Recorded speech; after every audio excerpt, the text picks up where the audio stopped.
Certainly a tale of two halves. You can't have any worse than what the Bruins played in the second half, and you can't have any better than what they did in the first half. Let's react to it. Locked On UCLA.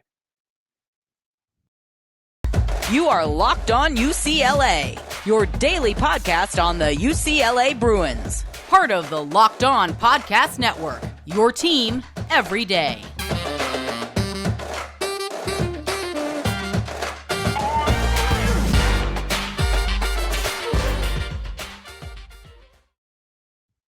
Hey everybody, it's Zach Anderson-Yoxsimer, your favorite host of Locked On UCLA, diehard Bruins fan, D1 play-by-play broadcaster, and there's no words to describe how great the Bruins were in the first half, up 18, 44-26 the half. Even I was looking around, I was like, maybe I should tweet out here and have a good old time, start to talk trash. I was like, nope. Holds your inner stupidity, Zach. This could easily be a game. Did I think it would be as close as this? No. Did I think the Bruins would go from up 18 to barely scoring 16 second half points? No. But credit to USC, which I said this was a desperation game for the Trojans, simply because you win this game in Pauley against a packed crowd. All the stars are out. Love to Jessica Alba, or I guess, this is love. What is this, the love symbol? I don't even know. It's backwards on YouTube, whatever it is.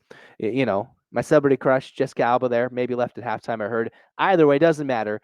Bruins nearly choke it away, but SC, they played desperate, made their adjustments at half with Andy Anfield, who always seems to have a little bit of Mick Cronin's number, and the Bruins fought and clawed their way from almost choking it to a big-time Jaylen Clark dagger for the win, because my oh my, that would have been a horrible, horrible home loss. Not if USC came in and won the game, which they've done in recent years, but the way it transpired, the sheer dominance the Bruins had to just barely eke out, and you're going to have to win these close games. I said in the pregame analysis that UCLA, I'd like to see them win a close game a little bit higher scoring to prove that they can do it in the tournament, but in front of a packed house with the students there waiting all day in the rain in Southern California, and this rain boom, this sonic boom, the California storms. It did clear up a little bit throughout California, but luckily for the Bruins, it cleared up with the W. Open seas, boom, 3, dagger time. Because I don't even know how, excuse me, losing the voice. I don't even know how they came away with a win without almost choking it. One, considering they kept Drew Peterson to under 10. They kept Boogie Ellis in check with 10. But then you have Reese Dixon-Waters, who is just fantastic. 7 for 7, 16 points. The Trojans, on him alone, eked back in it. The Bruins, well, you have Dave Singleton back in it. Not 50% from 3, won 3 of 7, but had 12 points. You had Jaylen Clark, who, despite a poor shooting half or shooting game overall, started 3 at 12, had 15 points, including the winner, Jaime Hawkins Jr., who had 12 points in 38 minutes in a very struggle game, and a big struggle fest for Tiger Campbell with 3 of 14 shooting, 8 points, couldn't shoot it, but had 5 assists and tried to take control of the offense with no turnovers, as the Bruins limited the turnovers but struggled shooting the ball. Missed 6 free throws, only shot 34.5% from the floor. SC shot better from the field, but as I said, two things. One, if SC can score and hit the 3, it'd be interesting. Well, they scored in the second half a little bit. They shot horribly from 3, but they took care of the basketball. So the Bruins weren't forcing as many turnovers as they like. A Jaylen Clark steal only had one of them.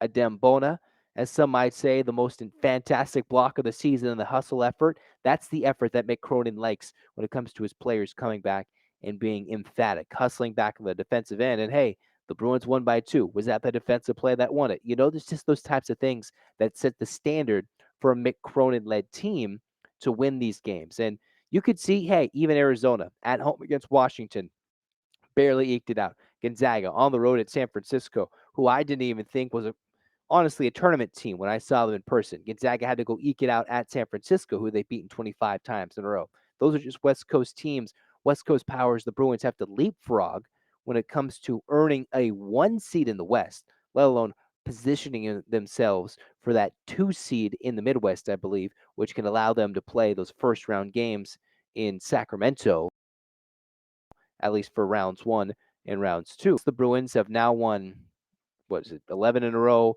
They're unbeaten at home, unbeaten in true road games, ironically.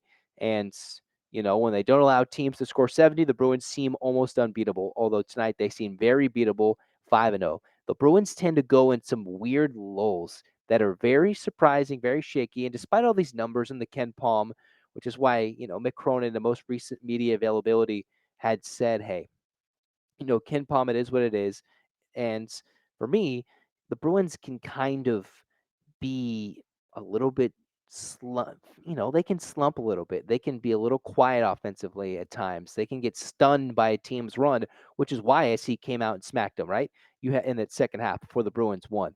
Illinois did the same thing. Baylor was going back and forth with the Bruins all game, but they eventually came away with that win. So this is a scary thing, and maybe hopefully something the Bruins can learn from moving forward, and also showcasing the lack of depth on this team for UCLA. We all love it. We all love the big game.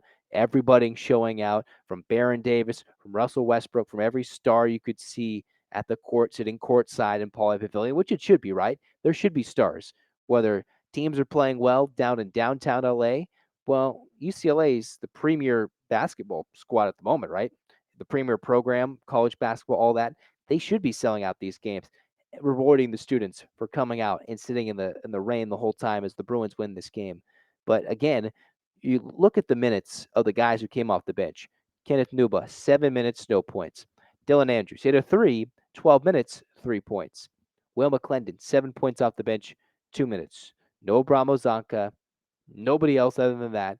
This is just a lot of guys who need to earn minutes, and still with no Amari Bailey, you wonder how much he was missed tonight, because Singleton, I think he's earned his chance to start, but he can't be playing 35 minutes. You'd like him to play more, get more shots. And while he had some open looks, even short arm that late free throw, the Bruins are going to need Amari Bailey to go forward. Bonus stepped up and made big plays in 3 straight games. The winning bucket at Wazoo, 18 points against Washington, and a pretty big, awesome block, hustling with great effort, probably a Mick Cronin staple. He's probably going to play that on replay. If he heard his post-game quotes, he was not happy. He said there's nothing with constructive criticism of this game, just sheer selfishness. And I'm really paraphrasing here, but the fact that the Bruins did not play well in the second half was mind-boggling. But they escape with the win, which is what you have to do in conference play against your bitter road rival cross town at home. Sometimes this happens, which only sets the stage forward for what?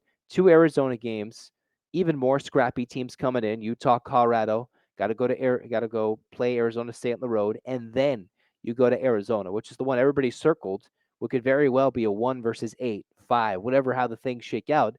UCLA's got to get better than this. Amari Bailey's got to get healthy. And UCLA, I'm not sure they can get at this point of the year, but they need to find a way to be deeper and not need to rely so tightly on a starting 5 where everybody played 31 minutes or more. They did their self. Arguably you could say the first 20 minutes of UCLA tonight was national championship dominant winning basketball. Why they should be higher than the number 10 ranking that the AP has them. But then they play a second 20 minutes, which reminds you of that Illinois game, and it's just simply not acceptable. You can't let Reese Dixon-Waters go through and score 12 second half points on 6 shots and just take over a game like that, right? You can't just let him go down, bully yourself in the paint, and hit buckets. An SC team that turns over the basketball and the Bruins couldn't turn them over with their defense, that's a problem, right?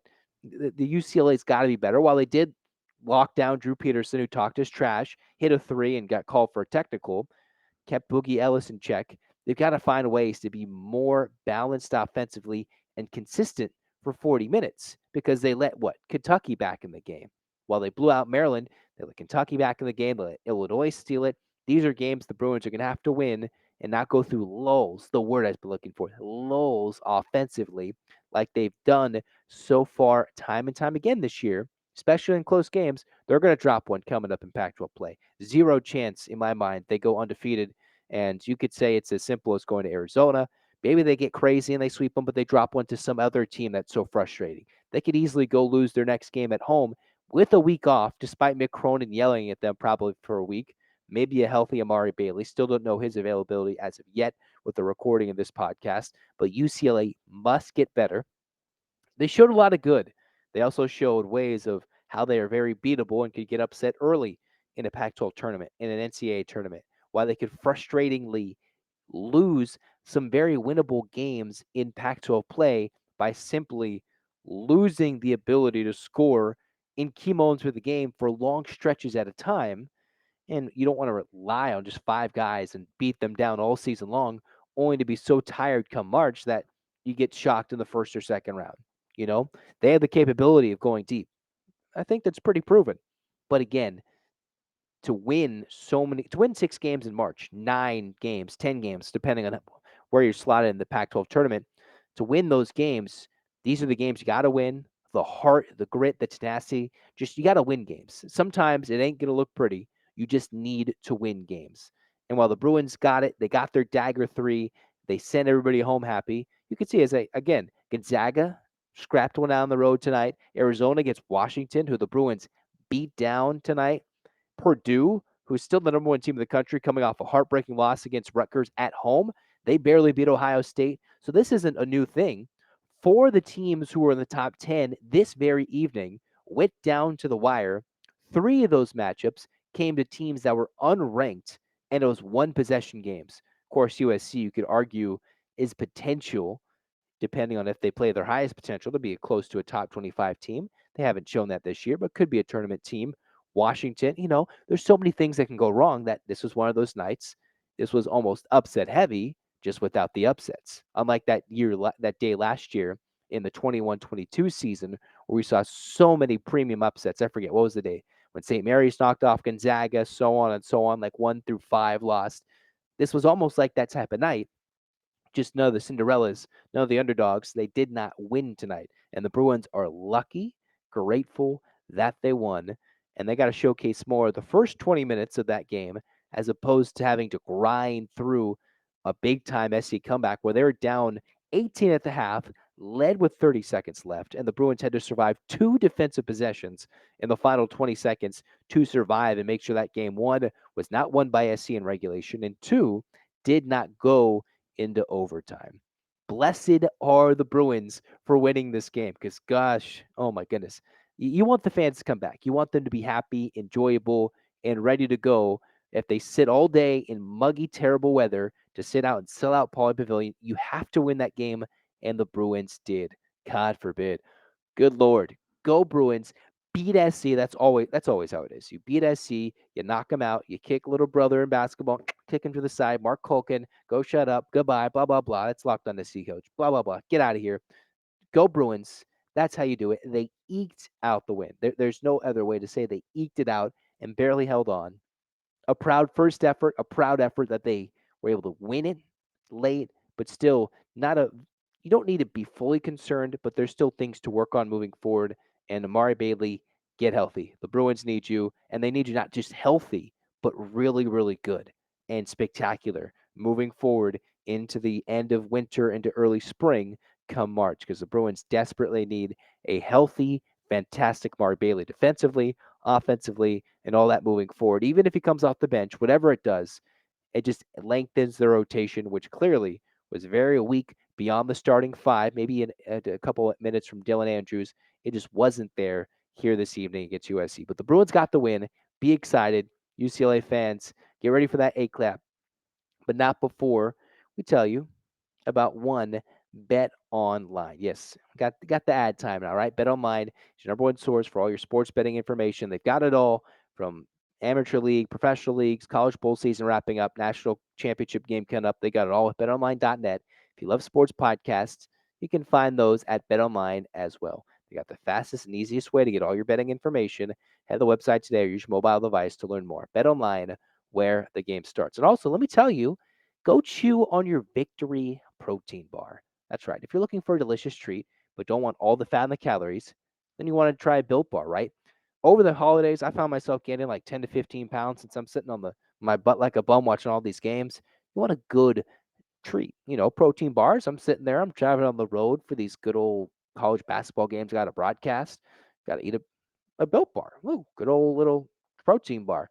Well, to get through the holidays, you want to eat healthier, you've got to try Built. Built healthy is actually tasty. What makes them good? They're covered in 100% real chocolate. That's right, real chocolate. They've got churro flavors. Yum. Awesome. Coconut almond. Interesting, but everybody's got their different tastes. They're only 130 calories, 4 grams of sugar, whopping 17 grams of protein. And I'm a man who loves me some protein. Meantime, you can go order your Built bars at built.com. Again, go right now. Go order your 4-bar box, cookies and cream, double chocolate, coconut puffs. They've got it all. Go run to a Sam's Club, 13-bar box. They've got it all. Brownie batter. You'll thank me later with Built Bar. Go get them. Tasty, healthy, mix it.